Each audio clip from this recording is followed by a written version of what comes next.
Law of thoughts में आज हम एक नया चैप्टर पढ़ रहे हैं।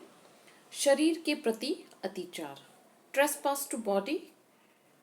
इसका मतलब यह है कि वे अपराध जो शरीर के विरुद्ध होते हैं, कई अन्य होते हैं जो संपत्ति के विरुद्ध होते हैं, वो इस हेडिंग में नहीं है। इसमें है शरीर के प्रति अपराध, शरीर के प्रति अतिचार, यानी कि शरीर के प्रति जो स्वतंत्रता हमें कानून द्वारा दी गई है, अगर उस स्वतंत्रता की अतिलंघन कोई करता है, उस स्वतंत्रता का ट्रेसपास कोई करता है, तो वो अपराध शरीर के प्रति अपराध होंगे।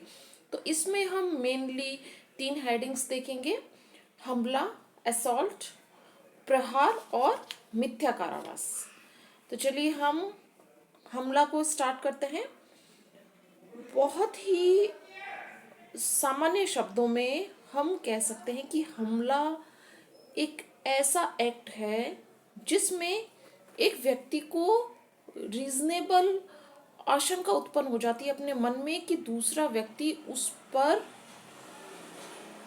प्रहार करने ही वाला है, यानी उस पर कोई चोट पहुंचाने वाला है उसे, यह उसके मन में युक्तियुक्त आशंका उत्पन्न हो जाती है, जबकि चोट पहुंचाई नहीं जाती है।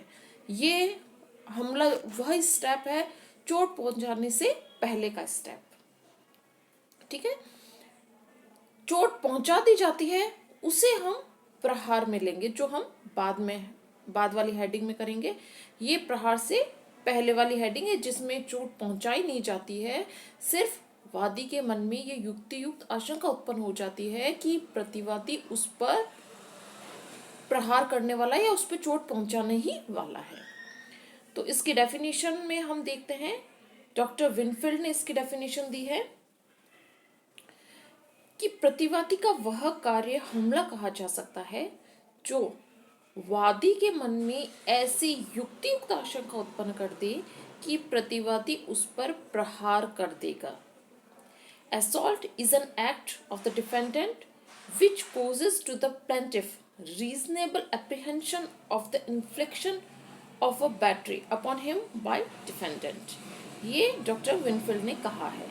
यानी इसमें 2-3 बातें आपको याद रखनी है कि युक्तियुक्त आशंका उत्पन्न करे, और आशंका किस चीज की, कि प्रतिवादी प्रहार कर ही देगा। एक और डेफिनेशन देखते हैं पोलक की। पोलक ने इसके संबंध में कहा है, हमले के संबंध में, कि सभ्य समाज में व्यक्ति के शरीर की सुरक्षा ही प्रथम आवश्यकता है। कानून केवल वास्तविक आघात और हिंसा से ही रक्षा नहीं करता है, लेकिन प्रत्येक शारीरिक हस्तक्षेप और अनुचित रुकावट के विरुद्ध भी रक्षा करता है, और उपयुक्त किसी कारण से उत्पन्न होने वाले भय से भी बचाता है। कुल मिला के वास्तविक चोट पहुंचे उसको तो कानून सुरक्षा देता ही है। उस चोट से पहले की अवस्था जिसमें व्यक्ति डर जाता है कि उससे चोट पहुंचाने वाली है, उसे चोट पहुंचाई जा सकती है, उस अवस्था से भी कानून उसकी सुरक्षा करता है।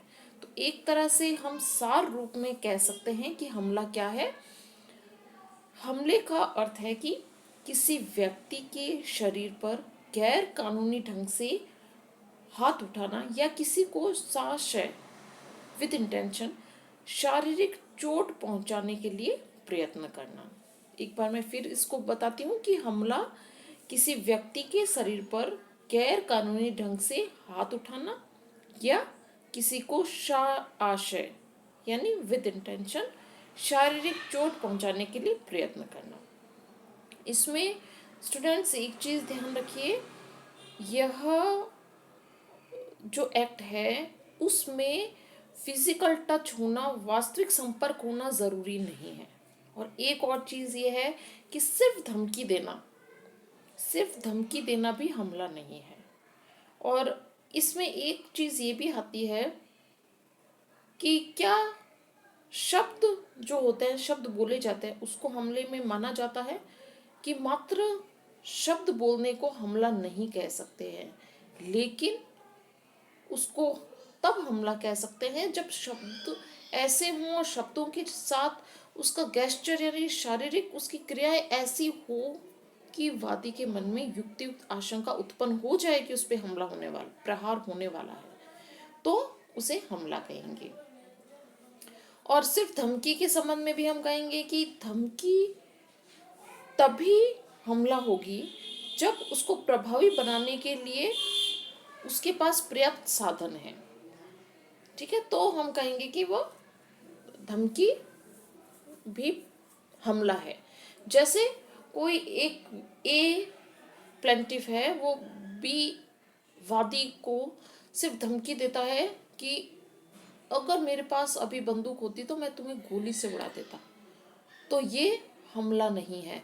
लेकिन अगर ए के पास बंदूक है और वो बी को कहता मैं अभी तुझे गोली से उड़ा दूंगा, और क्योंकि उसके पास साधन है और वो उस गेस्चर में उन शब्दों का यूज़ कर रहा है और उसके पास साधन है, इसलिए हम कहेंगे कि ये धमकी भी हमला है।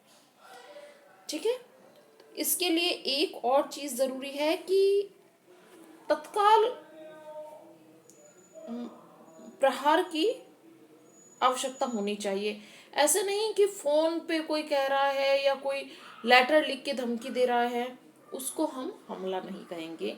तत्काल ऐसा होना चाहिए कि वादी के मन में ये युक्ति को आशंका उत्पन्न हो जाए कि वो तत्काल ही उस पर प्रहार करने वाला है। इसके संबंध में अब हम देखते हैं कि आवश्यक तत्व क्या हैं हमले के। सबसे पहला जरूरी है कि कोई ऐसा गेस्चर अथवा ऐसी कोई तैयारी, हाव भाव जो धमकी या बल प्रयोग का गठन करती है। ठीक है, इसके लिए ये जरूरी है कि कोई ऐसा कोई अंग विक्षेप करे, यानी कि ऐसा कोई हाव भाव तैयार करे प्रतिवादी, या ऐसी कोई तैयारी के साथ धमकी देता है, तो हम कहेंगे कि वो हमला कर रहा है। सेकंड ये है कि वादी के मन में युक्तियुक्त आशंका उत्पन्न हो जानी चाहिए। ठीक है, फर्स्ट पॉइंट में आप राउंड कर सकते हैं तैयारी, सेकंड में भय, युक्तियुक्त आशंका उत्पन्न हो जाए यानी बल प्रयोग का भय पैदा हो जाए, मतलब अंग विक्षेप या तैयारी ऐसी हो कि वादी के मन में बल प्रयोग का भय पैदा हो जाए। भय पैदा होना जरूरी है, अगर भय पैदा नहीं होता है तो उसे हम कहेंगे कि वह हमला नहीं है। फिर है कि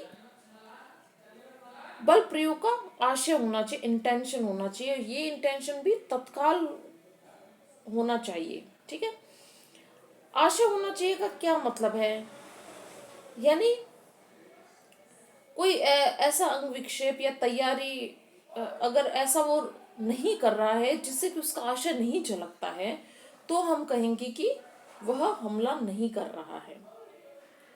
अगर इस आशय से वो वादी की तरफ बढ़ रहा है कि वो प्रहार करने ही वाला, लेकिन कोई और व्यक्ति उसे रोक लेता है, तो भी हम कहेंगे कि वो हमला कर रहा है। फिर हम देखते हैं कि ये हम जो होता है बल प्रयोग, वो भी तत्काल स्थिति में होना चाहिए। जैसे कि कोई ट्रेन में चल रहा है और प्लेटफॉर्म पे खड़े हुए व्यक्ति को वो कह रहा है कि मैं तुझे जिंदा नहीं छोड़ूंगा, और हालांकि उसके पास एक कोई लाठी चाकू है और ट्रेन चली जा रही है, तो इसको हम नहीं कहेंगे कि वो हमला है, क्योंकि वो तत्काल बल प्रयोग की स्थिति में नहीं होता है। अब इसके लिए एक केस देखते हैं हम। स्टीफन मायर्स का केस है। इस केस में वादी एक चर्च सभा का चेयरमैन था, तो प्रतिवादी की ही शरारत के कारण प्रतिवादी को वहां से प्रस्ताव द्वारा, बहुमत के प्रस्ताव द्वारा निकाल दिया गया था।